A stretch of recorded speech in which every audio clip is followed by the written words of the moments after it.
Episode number 10 of the World of Darts podcast, joined again by my amazing co-host, Chris. First of all, how are you doing, mate?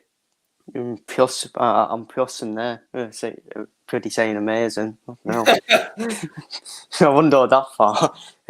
But yeah, it's just my usual self as always. How about yourself and everyone else? Yeah, I'm absolutely fantastic, actually. I am in a good mood. I've looking forward to the weekend. Newport are playing Bradford. Never been to Valley Parade, so I get to tick that off, so that would be interesting. But there's not much to talk about today. We've only got a couple of main topics that we need to sort of talk about, which makes the chat really important in today's. Well, the chat's always important in the podcast, but we've changed it now, haven't we? With the chat. But we do need your help with any potential questions to try and prolong the stream. And yes, Yankee Clipper, we were late. We were just discussing a few things off stream. So I know it feels like a long time away, but the Premier League did go to Nottingham in the last week of the Premier League, where a certain man is finding a bit of a resurgence. That man is Gary Anderson, playing absolutely fantastic stuff at the moment, is Gando. And did you see that coming? And again, another new winner of the Premier League, or a Premier League night. Well, it's funny how things change, isn't it? From the last time. I think the last time we were talking, it's a Gary Anderson's last year with horrors of his worrying form.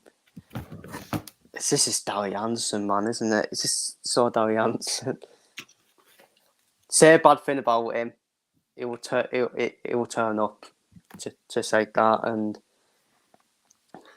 he did well at the Pro Tour as well, didn't he? At the weekend as well. So yeah, he did. To be fair, yeah. Just saw Gary Anderson, isn't it? Saw Gary Anderson when we were worried about him, pretty saying, yeah, this is it now. This is his last year for me before he retires or even plays in the seniors. And then he just turns off to say that, albeit obviously other players getting knocked out did help as well. The likes of Price and Van Duren get knocked out early. Yeah. Well, I say knocked out early. Well, Price didn't, but he did the trick. Yeah.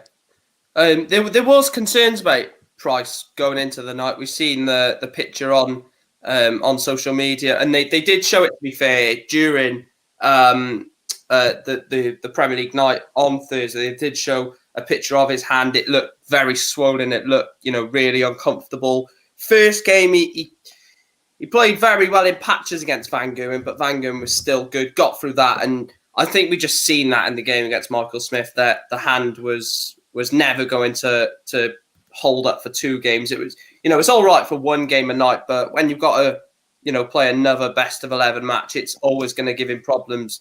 Do you think that's why he might have lost that game and dropped off? Yeah, I think you have to think it is that. If I'm being honest with you, he was 4-0 up when against Michael Smith. He was 4-0 up. But then people would say, "But you look at the performance he put in against Van Duren, and it's like it didn't affect him that much." But it is when you, if you do have an injury like that, it's when you play back-to-back games in quick sets, and then you start to feel. I mean, Darren Price didn't feel in pain, did he? He didn't show it, but I think he would have. I think he would have been in pain, to be honest with you, in that game against Michael Smith, and it's just one of them. I think he'll be at full recovery for the next one, in my opinion. You would hope so, anyways. Yeah, just gonna have a look at the games then. It was a very weird night in Nottingham. I thought it's probably. I know it's bad because they eat 8 elite players. You could say, but I think this was probably the poorest of the nights. I think that first game between Mark Smith, Wade was just an excellent game. I really don't know how James Wade has lost that 6-1. Well, I do know how his finishing has let him down. How often have we ever said that about James Wade? But Wade loses that 6-1. Then you get the Gerwin Price Van Gerwen game. Bits of it were good. then, you know, 2 awful games that followed between Gary Anderson and Clayton. That was a scrap. Joe Cullen, Peter Wright was awful.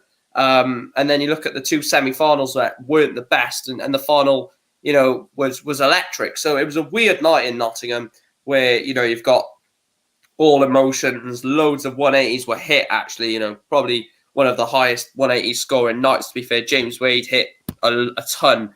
I think it was like 6 or 7 in his 6-1 defeat. So it wasn't that good of a night, but it's just so nice to see Gary Anderson, and which we'll talk about later on, but it was so good to see Gary Anderson back in form. Yeah, it's it's nice to see a final that could have went either way as well, if we're being honest with you.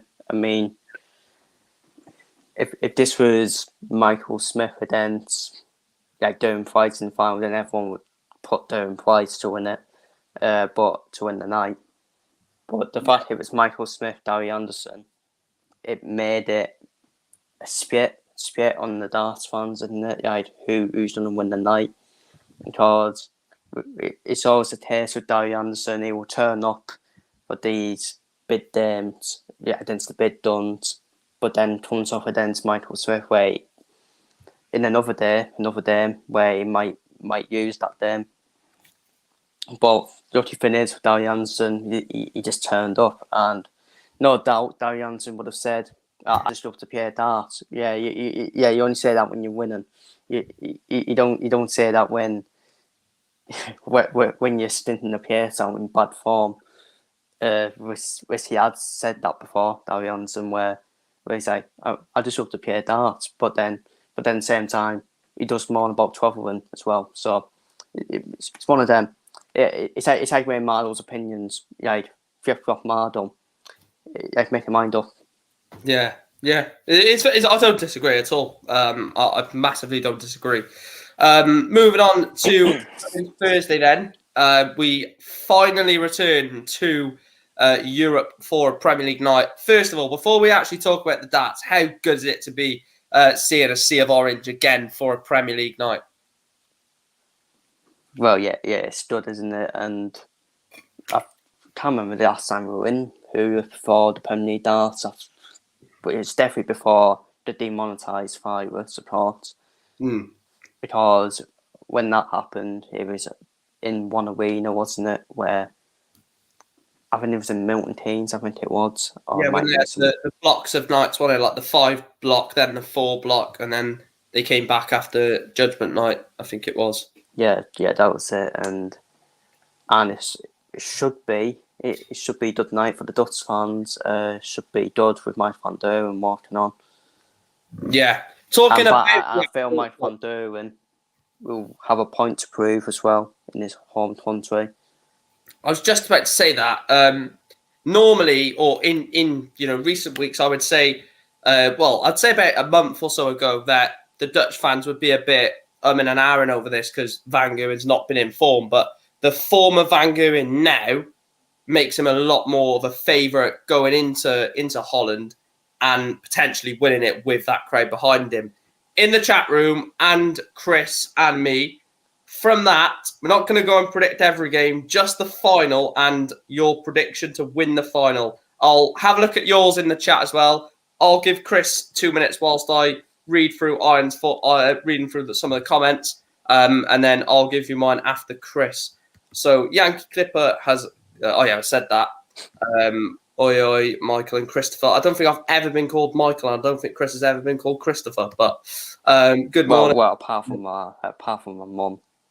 He'll be fine, but I've developed a habit of wearing work gloves for most everything and still do today because when you're making money from your hand, best take care of it. Okay. But in the chat and Chris, obviously I'm obviously going to go last just to jump on the bandwagon. But what is your final from the Rotterdam week, night 7? Because then definitely didn't have to check that. Night 7 of the Premier League. Who is getting to the final and who is winning night number 7 in your opinion?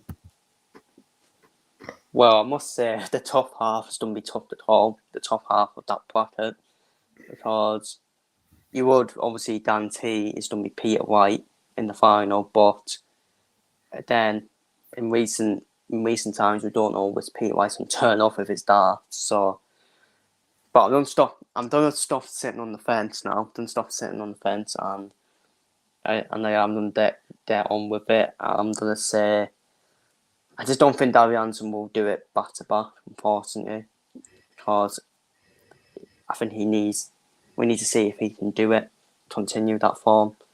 So I'm going to be safe. I'm going to go for Peter White Van Duren final. Peter Wright, Van Gerwen. And who wins, in your opinion? Don't know. I have to go for it. I have to go for Van Duren with a point to prove. I mean, he doesn't need to prove a point, but just continue his good form and no better place to do it in your home country. Yeah, I've also got Van Gerwen to win night 7, but I've got it to be the El Clasico final, Gary Anderson versus Michael Van Gerwen. I think, look, I would love to say Price is one of the most informed players, but I'm not going to lie. The two most informed players in the dating scene. There's one player that I disagree that's not in the Premier League, which we'll talk about in the Pro Tours. You probably know exactly who I'm on about now.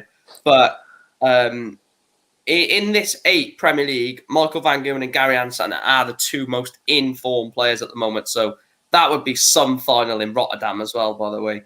El Clasico in Rotterdam. But that's what I'm saying. I just wouldn't be surprised with that top half. I wouldn't be surprised if one of White, Wade, Anderson or Turin reaches the final, because there's some big questions about Peter White and Darby Anderson.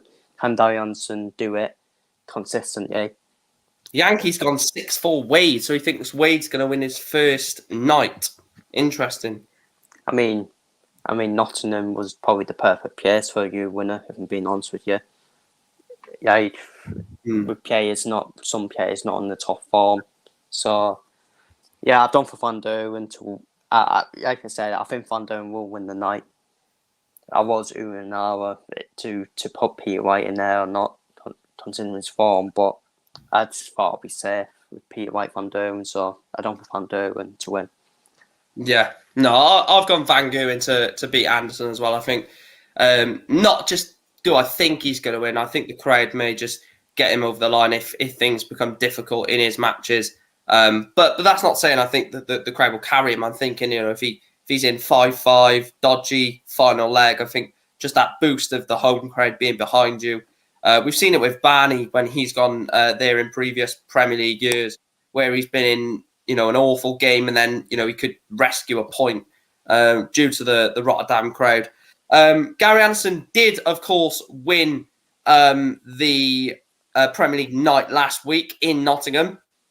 And there were some concerns about Gary, I must say, when he was sat bottom of the table on 2 points. One night has now got him off the bottom, above both James Wade and Joe Cullen, only 2 points behind Gerwin Price. This format is unbelievable.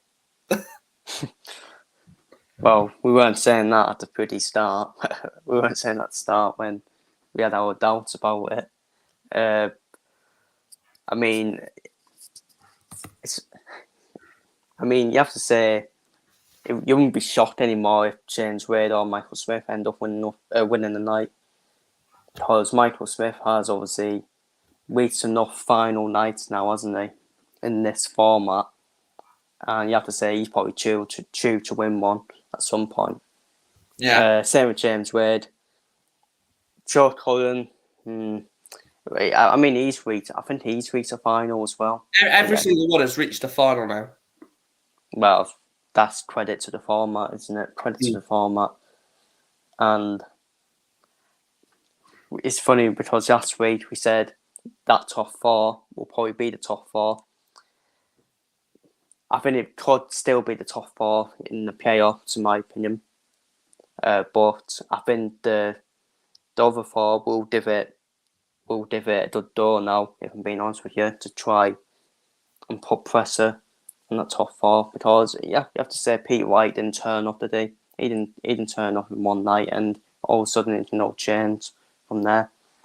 And especially if Smith especially if one of Smith, Wade, and Tullen does win a night, then all of a sudden it closes the gap. But then all of a sudden, Yeah, because we're talking about Joe Cullen this week about him being the man bottom. But if he wins, there is a chance he could move into the top four, and if not, close the gap very, very slightly. So, it's like the no one is U2 done yet. table.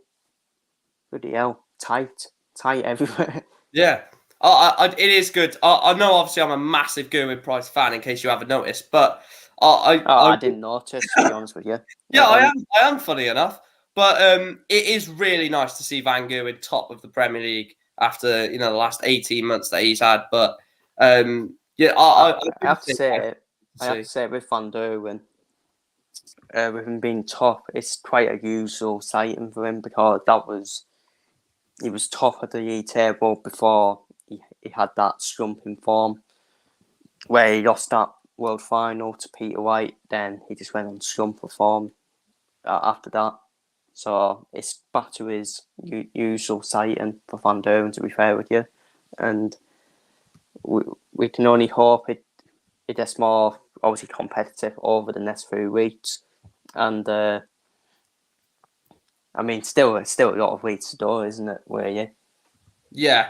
I was actually trying to think about something to sort of bring up as a discussion point. There was actually something, I don't know how I've managed to pull something out of the bag to talk about, but got an interesting man to talk about, and that man is Nathan Aspinall. Now, if you're a Nathan Aspinall fan, there is a huge worry about Nathan Aspinall over the next sort of year or so. Now, I knew you had something planned. Fucking yeah. Nathan Aspinall, of course, has got to have surgery. I think the wrist or hand problem, whatever it's causing him, this discomfort, there's got to be the surgery needed. And I think even, the biggest Nathan Aspinall fan, well, like yourself, to be fair, because I do know you really like Nathan Aspinall, he needs to sort this out, because if you look at his, I have brought his sort of breakdown for his ranking money. Now, he's only defending 42% of his prize money this year, which sounds like a lot, but I don't know if you're going to agree with me or that the chat might agree with me. I think I've got a good sort of reasoning behind this. But if I was Nathan Aspinall, I would get that surgery done right now.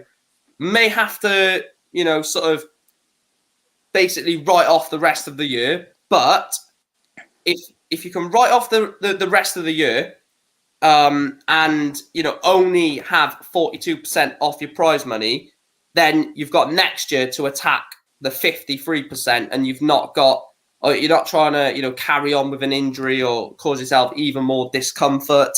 I'm also talking about that. I will get the end of year talk ad race, because I think that's important as well. But what would you do if you was in Nathan Aspinall's shoes at the moment?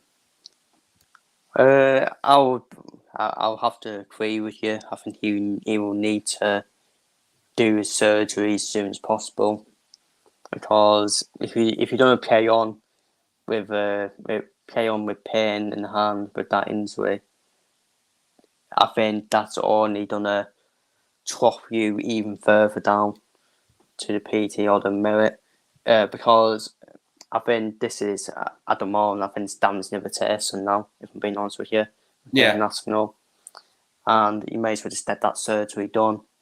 And like you said, attack it next year. Because we know Nathan Aspinall, without any injury, he is a good player on his day, Nathan Aspinall, and he does reach the stages of tournaments when he's on his top form as well. So yeah. It's just a shame that this injury is going to have a bit of an effect on him. He's a former Premier League player as well, for God's sake. Former major champion as well, won the UK Open. Won the UK Open. Another trophy Rob Cross could have won. I mean...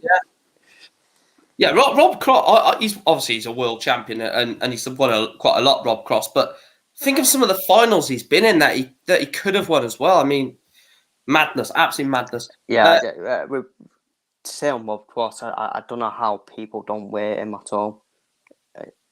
I because agree with Yankee Clipper. Yeah, the longer he goes on, because if you try and manage the situation, and yeah, I know exactly what he's trying to do. He's trying to get to the match play. He's trying to get to the slam and the Grand Prix, and then try and get onto the worlds, and then if he can have the surgery, but it's a wrong position to be in. And I've brought up the end of year projections as it stands. Now, if Nathan Aspinall doesn't retain or doesn't let me see what it is. So end of year projections, which is basically what they projected at the end of the year. Nathan Aspinall projected to go to world number 18. So the point I'm trying to make is if he does go to these events like the World Championships and stuff like that with an injury, doesn't defend the money, he's going to be dropping down that a lot quicker than 18th. He could be 23rd, 25th in that bracket, and he needs to be in that top 16. So it could easily be worse than that as well. It could easily be on the print of getting obviously kicked out of the top 32. Yeah, but I don't think it will come to that. I think it will be another. Probably, obviously, he's better than Ian White, but where he'll just keep in that top 32 by the skin of his teeth. Then he can hopefully attack it next year. If he has the surgery, obviously. Yeah, absolutely. Because you need to have it as soon as possible. Because if you don't have it as soon as possible and you play on with it, then I think it's only, like he said, it's only going to get worse.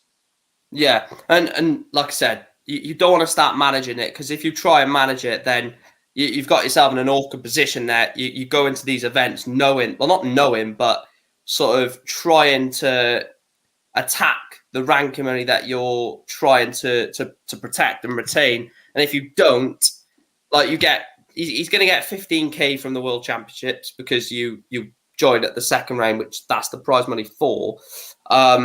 So you've got to sort of manage the year, and I think you should do that with having the operation now. I know he's going to lose a lot of ranking money, but I think I seen someone on Twitter say this the other day. Don't think of it as money. Think of it as ranking points, because they don't necessarily need the money. And not just that, if you bring the money aspect into it, they're obviously going to want to earn money, aren't they, to try and push a living in it. Thomas says he probably should have this surgery. The recovery time is 9 months. The projected recovery time is 9 months, but obviously it varies. Some might have a faster recovery time, some may have a slower. It could be a year, it could be 6 months. It can vary depending on. It all depends, doesn't it? It all depends where you. So we moved on to Saturday for the first, well, not the first, for the 5th Pro Tour of the year over in Barnsley. And it was Damon Heta, the Heat, managed to beat Gary Anderson in the final to win. And I just noticed something. To win the 5th Pro Tour of the year. Look, Damon Heta's won the day. And I'm not going to take anything away from that. Congratulations to Damon Heta.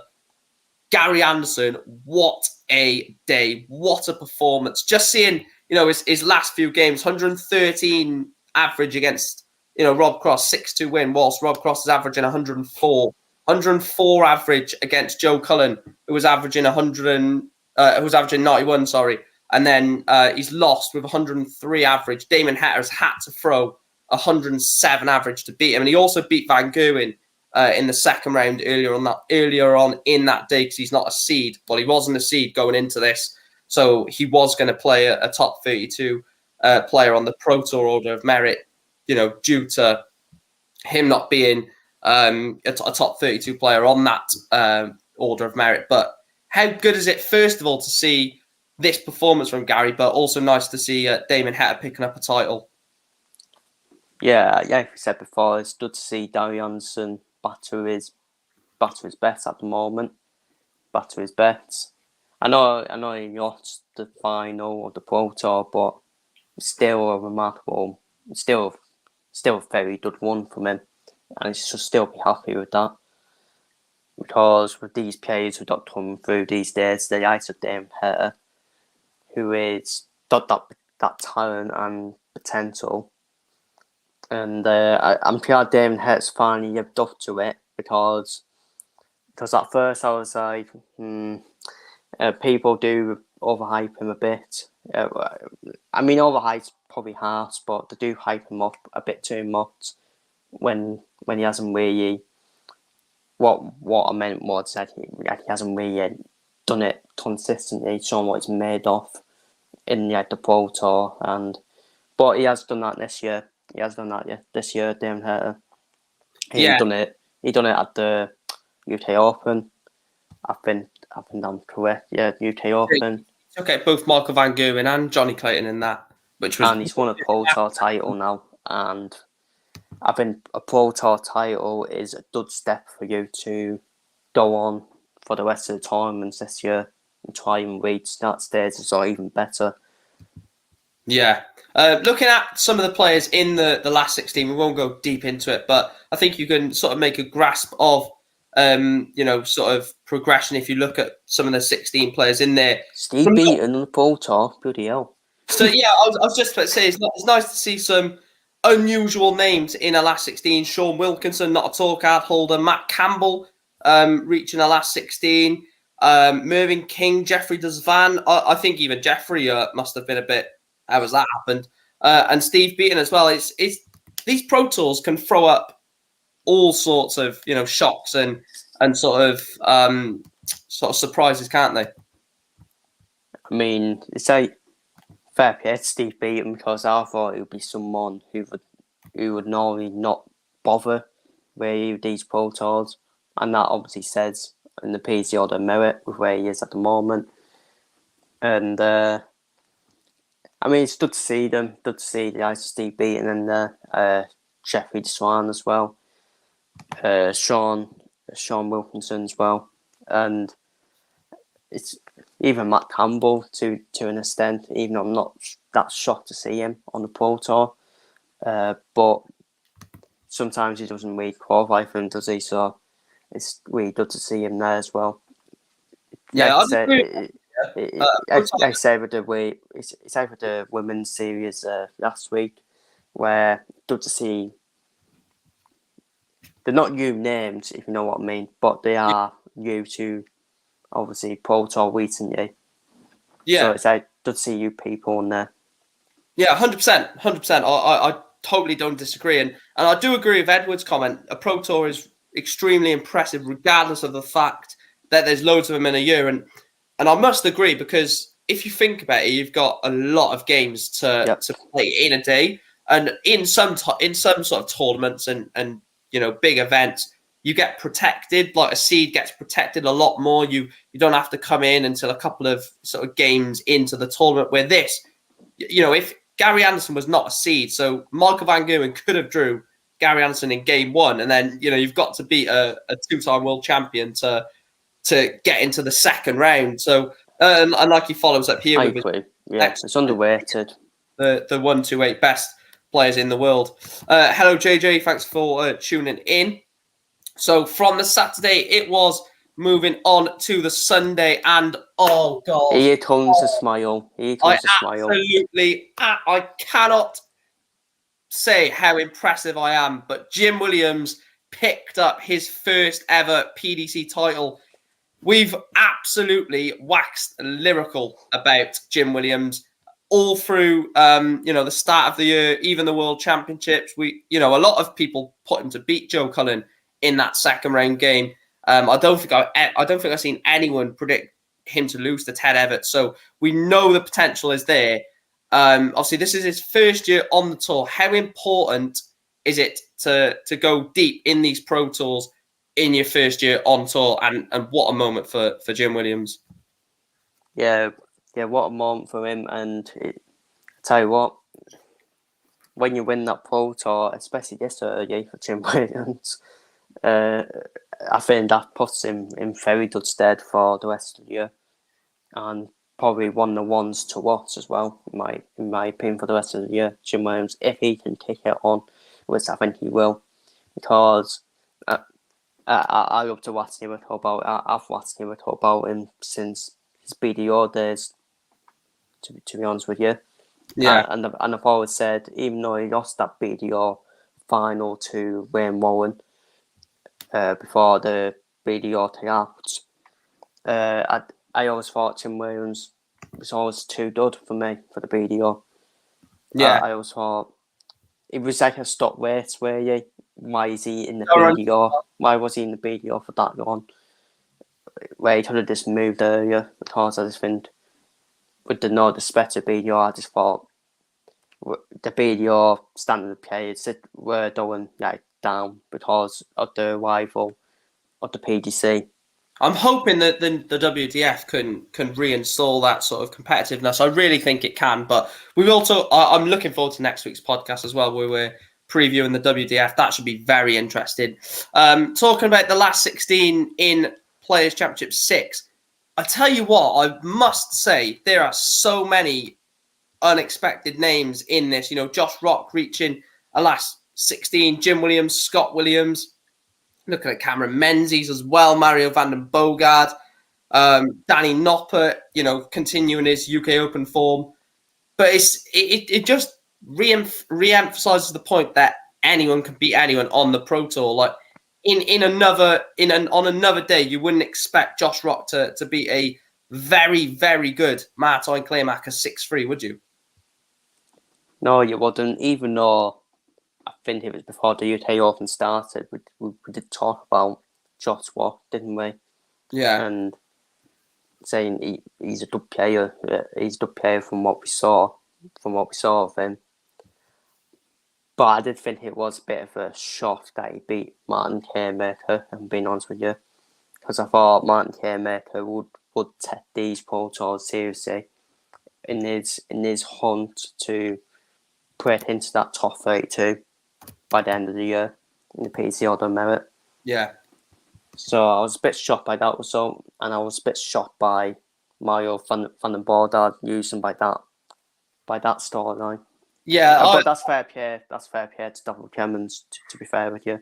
I did watch the day in its large proximity on the Sunday. Saturday not as much so because I was busy during the day. But on Sunday I was watching that, and Mario was I hate to say it, but he probably did run out of gas. He was playing electric in the first 3 games. I think he averaged 102, 101 in 2 of the first 3 games. So he was really up there. And then when you play because Clemens is a top 32 player, you're just going to run out of steam a little bit, aren't you?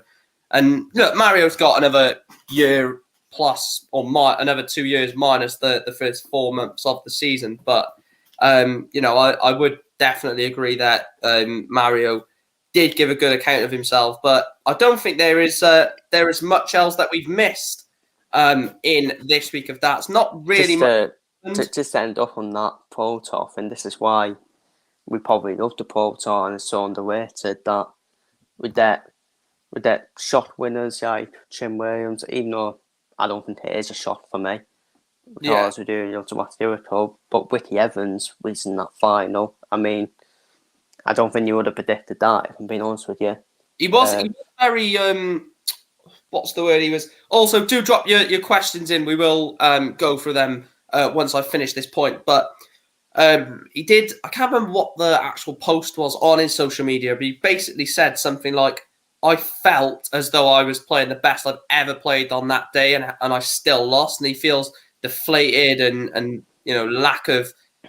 Still made a good account of himself, Ricky Evans. So, I mean, reaching the final. I still think that's good for him. I think he got to the last 16 of the UK Open, didn't he? It was last 16 because he was definitely playing on the. Because I do have obviously doubts about these players who throw that quickly and that rapid. Yeah, that he needs to, when he's on the crucial double at times, I do think he does throw a bit quickly. If he compose himself, and I think he would be a better player, even better, so to say. But he can't help it. He can't help it. Ricky Evans, he used to fall. He used to fall pretty fast, and that's up to him. And he loves to do the Sue dance on the Ali Pali stage. Well, yeah. I mean that's a good time. That's a good time to do that as Manchester United, isn't it? Yeah. Let's just see Edward's comment. He says, "Yeah, I don't think we'll ever go back to a time when there is 2 or 3 names who dominate Pro Tours." Look, Damon Hatter, Jim Williams. I don't think there might be someone out there that genuinely believed it, but I don't think you'd ever get anyone. If you asked 100 darts fans, you would not get more than 4 or 5 genuinely from the heart say Damon Hatter or Jim Williams was to win a day. When Hatter won it on the Sunday, I said he could go on and win it, but that was just off the back of him winning the previous day. I never went into the Sunday saying Jim Williams is 100% going to win. When he was going through the rounds, I was like, maybe. And then he picks up the title. And his interview was very good with Dan Dawson as well. He basically said that he's not on the tour to reach quarterfinals, and last 16 he's there to win. That's a massive. That's the white mentality. I think Danny Nopper has that mentality as well. Before the UK Open, he went, I didn't pay my bets. I haven't paid my bets yet, and I want to. And that's crazy. When someone performs like that during that tournament, and that's not even. And I think Jim Williams fucking sorts his DAS points out as well. I mean, the amount of times previously they were just pretty on the print of falling out. Yeah, there is actually one thing that I did want to touch on. I don't like to do this. Oh dear, you're smirking.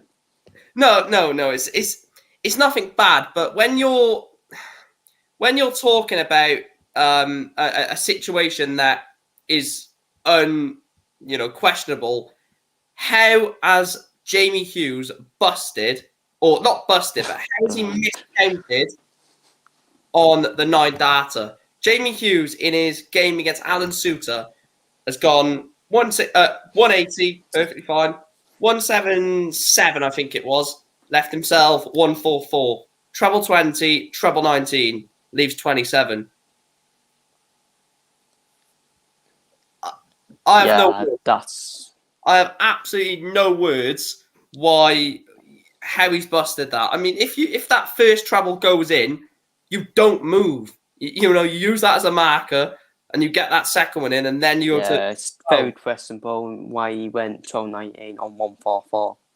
I think to back him up, just because I'm crap at counting at times, I think he's probably just gone for 48 to leave 36. I don't know, but to be fair, but to be fair, if it's still for 4, I think Jose de Sousa might have spiked Jamie Hughes' twin. And Johnny Clayton, to be fair, I love Johnny Clayton, but Johnny Clayton's not the best at counting. Yeah, Jose de Sousa's he's been involved, man, spiking people's twins and all that. Yeah. I'm not too sure if this is a question or an actual statement, but I am going to agree with it. If it's a question, yes, I do think that the competition is higher now. And if it's a statement, basically I agree either way. The competition now is at a very interesting position where... It depends. It depends if you're against competition being that too high. If you're against it, I'll probably suggest you should don't get yourself checked out, if I'm being honest with you. But if you're for it and you want it to be more competitive, that's what we want as darts fans. We want it to be more competitive, with no disrespect to Phil Taylor, but Phil Taylor was just in his own planet when he was dominating. Yeah. So that's what we want. We want it to be competitive these days, and it's professional as well. It was obviously good to watch. Obviously, not as a darts fan, it wasn't good to watch Phil Taylor pick up everything, but just to see how. Basically, the way, my sort of theory behind this, Phil Taylor was phenomenal, right? An absolute phenomenon of the game, winning absolutely everything. I looked at something earlier, and he was in 100 TV finals, 90 wins, which is absolute. Well, it is pathetic, really. But I think Phil Taylor's dominance has improved this game on a larger scale, because people are now like, well. When he was coming to the end of his career, every single one is going to be, can I be the next Phil Taylor? Can I go and dominate 10, 15, 20 years of darts? And because they're all going for it, it makes the whole thing competitive because everyone wants to beat everyone. I don't think there's any player that's scared. And it's not just Van Der and Price, White dominating either. No one's there's players below them who can pull the pants down, if I'm being honest with you, in any tournament. Yeah, absolutely. So, I mean, I'm not saying I hated Phil Taylor when he was dominating, but there would have been, obviously, you know what it's like these days, social media and all that. Everyone can't take the same person winning. It happens in F1 as well with Lewis Hamilton. Happens in darts with Phil Taylor when he was down there, and it happens in every sport. Happened with. I think Keane Barry. The way Keane Barry's darts going are basically Phil Taylor-esque. If you watch the UK Open, his darts just the first one sits in, and then the second one just goes right on top of it, and it just stacks, and it's unbelievable. It would. I mean, that's a massive help, though. Massive help for you when your darts are stacking up like that. I mean, Justin Pipe can do it. I don't know how with his pretty darts points when they're falling out. I mean, there was a time where he hit a 180 and they were literally 180 when it basically looked like all three were going to fall out, and then and they're all going to fall out. Yeah. There is one last thing that I did forget something. Bad of me. A tournament that is not too far away in the summer is the World Match Play, and look, avoid. I would say from about this point on, I think everyone would. No, I'd say everyone with over 20k is bloody hell. Everyone over 20k, I think, is pretty much going to be in the match play. But I mean, look at this. Jim Williams' run to the final has now put him £1,250 off, the World Match Play race. And you look down, Martin Lukeman is only £2,000 off now from a decent run. Alan Suter as well, and. You look at, even there's a lot of players. already gained nearly £9,000 this year. It's just crazy to see how, obviously, Jim Williams will take, obviously, but Jim Williams, that one Pro Tour title has now got him less than £2,000 off the match play. It opens doors, doesn't it, the Pro Tour, like we've just mentioned. I think anyone that's from Team Barry upwards are safe, in my opinion, to qualify. I'm not quite sure on Stephen Bunton just yet because he's just one of them players where he does end up making a tournament one, like the World Championship, etc. When you don't expect him to make a tournament one. So I think the players from Stephen Bunton downwards, it's wide open for me. Yeah. It's going to be so good to see the likes of Damon Heta. I don't think Nathan. That's another thing, isn't it? International last year. Yeah, because if that will then drop to Simon Whitlock, and it will then put Jim Williams only £750 off the match play. So look, a lot can change. A lot can change, I must admit. But that is where we're going to wrap up episode 10. I can't believe we've already gone through 10 episodes. It's absolutely crazy. Hopefully next week we'll have a lot more to talk about. Next week probably will be a long episode as we're going to be previewing the WDF.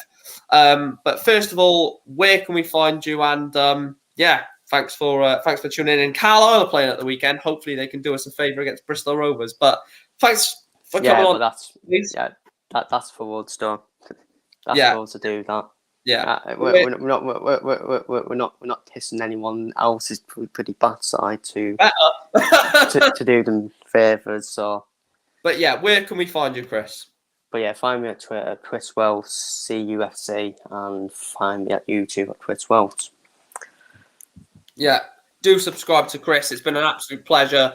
The chat room has been absolutely fantastic as well. So if you're watching this and you've not yet hit a like, please make sure to drop a like on the stream. It does massively help. The podcast is really going strong now. 10 episodes in. We are on the old email. I can't wait for episode 100 where both of us have grey heads. No, I think episode 52 is going to be good when we've done a whole year of it. But I am working on, as we speak, at potential guests for the next few weeks. So that'll be absolutely fantastic. It's been a pleasure yet again. 10 weeks of the podcast feels like it was only yesterday. I say this every week, but it does feel like only yesterday we were looking at Q School and I think, with all due respect, I think I deserve a pat on the back for talking with 10 weeks with you. This is what I have to put up with while you guys are looking into the future. Episode 100. Well, you've got to aim high, haven't you? But yeah. We don't want to go deep now. We don't want to go deep. If we get to episode 100, of course, But yeah, it has been an absolute pleasure. So thanks for joining, Chris, and we will catch you next Tuesday. Thank you, guys.